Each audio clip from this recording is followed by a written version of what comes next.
மக்காவிலே பெருமானார் ஸல்லல்லாஹு அலைஹி வஸல்லம் தன்னுடைய 40வது வயதிலே தூதுத்துவம் பெறுகிறார்கள். அங்கே பிரச்சாரம் செய்கிறார்கள். அந்த மக்களை பற்றி, அவர்களுடைய இறை நம்பிக்கையை பற்றி, அவர்கள் இறைவனை எந்த அளவிற்கு புரிந்திருக்கிறார்கள், தெரிந்திருக்கிறார்கள், அறிந்திருக்கிறார்கள் என்பதை பற்றி அல்லாஹ் குர்ஆனிலே சொல்கின்றான். வல இன் சஅல்தஹும், நபியே முகமதே, நீங்கள் அவர்களிடத்திலே கேட்டு பார்த்தால் என்ன தெரியுமா, எப்படி தெரியுமா, மன் ஹலக ஸமாவாதி வல் அர்த், வானங்களை படைத்தது யார், பூமியை படைத்தது யார் என்று கேட்டு பாருங்கள். வஸஹர ஷம்ஸ வல் கமர், சூரியன் சந்திரனை ஒரு கட்டுப்பாட்டில் வைத்திருப்பவன் யார், கேட்டு பாருங்கள். லா யகூலுன்ன, அவர்கள் கண்டிப்பாக பதில் சொல்வார்கள் அல்லாஹ் என்று. அல்லாஹ் எப்படி சொல்றான்?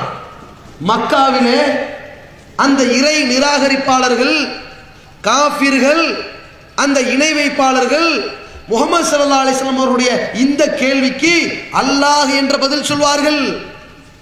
அப்ப அவன் அல்லாஹ்வை கடவுளா ஏத்துக்கிட்டானா இல்லையா? இதே கேள்வியை இந்த சமுதாயத்தில் கேட்போம். வானங்களை படைத்தது யார், பூமியை படைத்தது யார், சூரியன் சந்திரனை கட்டுக்கோப்பில் வைத்தவன் யார், அல்லாஹ் என்று நாமும் சொல்கிறோம். நமக்கு பெயர் முஸ்லிம், அவர்களுக்கு பெயர் காஃபிர். என்ன காரணம்? ரெண்டு பேருடைய வார்த்தை பதில் ஒன்று. காரணம் என்ன?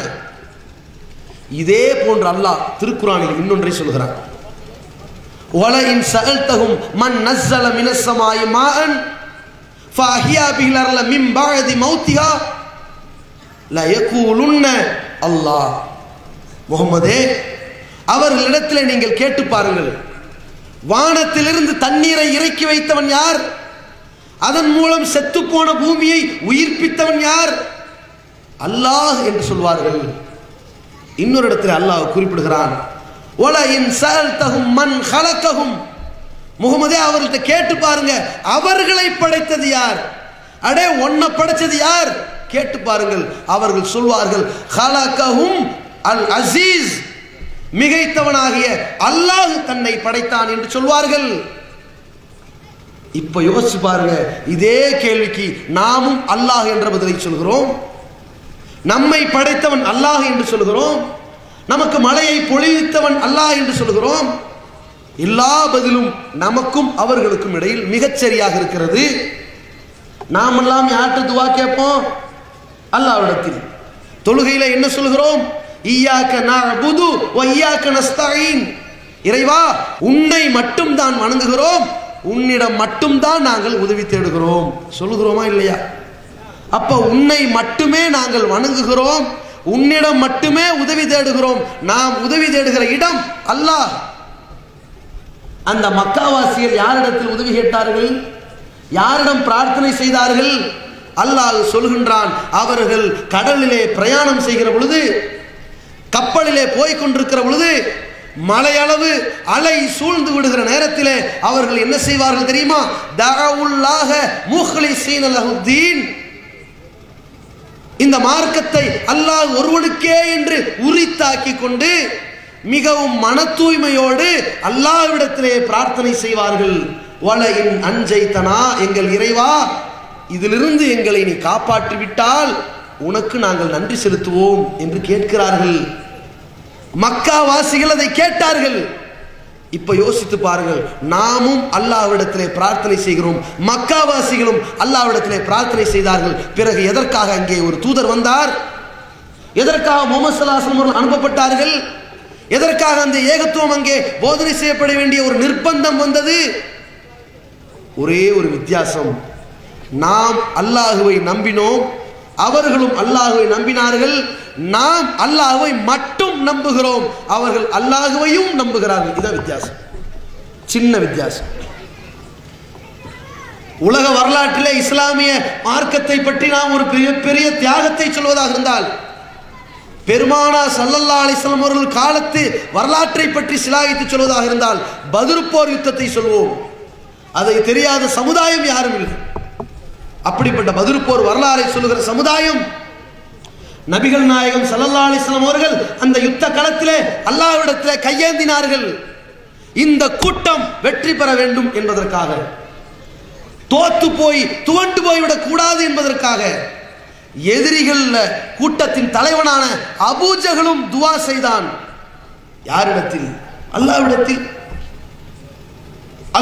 அல்லாஹும்ம இன் குன்து அலா ஹக்கின், இறைவா நான் சத்தியத்தில் இருந்தால் எனக்கு வெற்றியை கொடு. வ இன் கான முஹம்மதுன் அலா ஹக்கின், முஹம்மது சத்தியத்தில் இருந்தால் அவருக்கு வெற்றியை கொடு. அபூ ஜஹலும் அல்லாஹ்விடத்தில் துஆ செய்தான், அவன் காஃபிர். முஹம்மது ஸல்லல்லாஹு அலைஹி வஸல்லம் அவர்களும் அல்லாஹ்விடத்தில் துஆ செய்தார்கள். இவர்கள் முஸ்லிம். நடந்த யுத்தம் முஸ்லிம்களுக்கும் காஃபிர்களுக்கும் இடையில், இரண்டு பேருக்கும் கடவுள் அல்லாஹ் ஒருவன். ஆனால் முஹம்மது ஸல்லல்லாஹு அலைஹி வஸல்லம் அவர்கள் சமுதாயம் முஸ்லிம்கள், அபூ ஜஹலின் சமுதாயம் காஃபிர்கள். என்ன காரணம்? எதற்காக அவர்கள் காஃபிராக்கப்பட்டார்கள்? நம்மை விட மிக தெளிவாக அல்லாஹ்வை அறிந்திருக்கிறார்கள். என்ன காரணத்திற்காக அவர்கள் இறை நிராகரிப்பாளர்கள் ஆக்கப்பட்டார்கள்? அவர்களை பார்த்து அல்லாஹ் சொல்லுகிறான், குல் நபியை நீங்கள் கூப்பிடுங்கள், யா அய்யுஹல் காஃபிரூன், இறை நிராகரிப்பாளர்களை என்று கூப்பிடுங்கள். சொன்னானா இல்லையா? ஏன்? அதற்கான பதிலை திருக்குரான் மிக தெளிவாக சொல்கிறது. அவர்களுடைய இறை நம்பிக்கை பற்றி எல்லாம் சொன்ன இந்த திருக்குரான் அவர்கள் ஏன் இறை நிராகரிப்பாளர்களாக போனார்கள் என்பதையும் இந்த குரான் மிக தெளிவாக சொல்கிறது. வா யஅபுதூன மின் தூனில்லாஹ், அல்லாஹ் அல்லாதவர்களை அவர்கள் வழிபட்டார்கள். மாலா யதுர்ருஹும் வலா யன்ஃபஉஹும், தங்களுக்கு எந்த தீங்கும் இழைக்க முடியாத, எந்த நன்மையும் செய்ய முடியாதவற்றை அவர்கள் வழிபட்டார்கள்.